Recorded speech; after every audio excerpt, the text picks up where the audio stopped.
Chapter 1, The Ocean Odyssey. One sunny morning, I woke up with a sparkle in my eye. Today, I'll do something I've never done before, I mused to myself. After a quick breakfast of my favorite tuna, I set out for the ocean. The salty sea air tickled my whiskers as I arrived at the bustling harbor. Boats of all sizes bobbed in the water, and seagulls danced in the sky. I spotted a small, blue boat named Sea Purr, perfect for a cat like me. Don't go too far, Whiskers, warned an old sailor cat named Captain Claw. The ocean is beautiful but full of surprises, I nodded and hopped into the boat. With a little push, I was off. The waves rocked me gently, and I felt free and fearless. But suddenly, dark clouds gathered, and the sea turned choppy. "Oh, fish sticks!" I exclaimed as the boat spun in the wild waves. Just when I thought I'd be lost at sea, a friendly dolphin named Splash appeared. "Need some help?" she chirped. Together, we navigated back to shore. I had been scared, but now I felt a rush of pride. I'd braved the ocean and made a new friend. Chapter 2, The Forest Frolic. The next day, I decided to explore the Whispering Woods. As I entered the forest, the trees seemed to greet me, their leaves rustling in the wind. I leaped over roots and scampered up trees, feeling adventurous.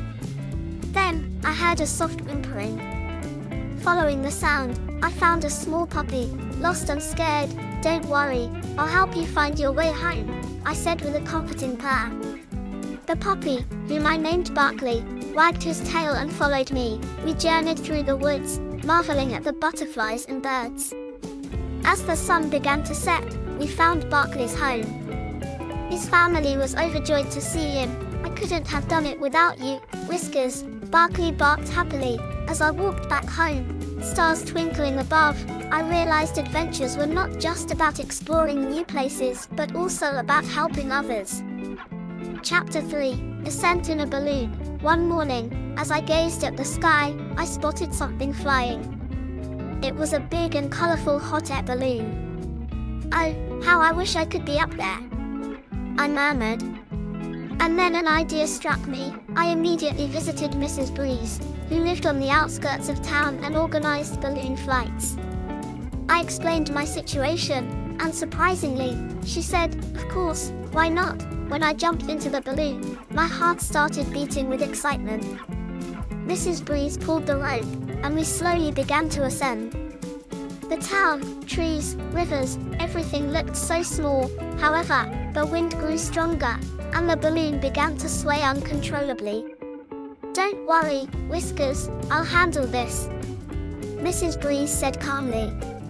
Working together, we managed to land the balloon safely. This adventure showed me the beauty and challenges of the sky.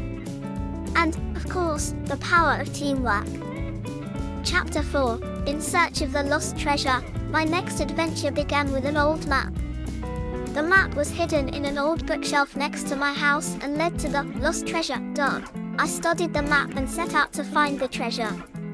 The map led me to an ancient tower, a mysterious forest, and finally, to a forgotten cave. In the cave, I found old chests, gold coins, and precious jewels. But the real treasure was a book inside the chest. The book was about ancient cat civilizations and wisdom. When I brought the treasure back to town, everyone was amazed. The book was placed in the museum and admired by all. This adventure taught me that the real treasure is not gold or jewels, but knowledge and history.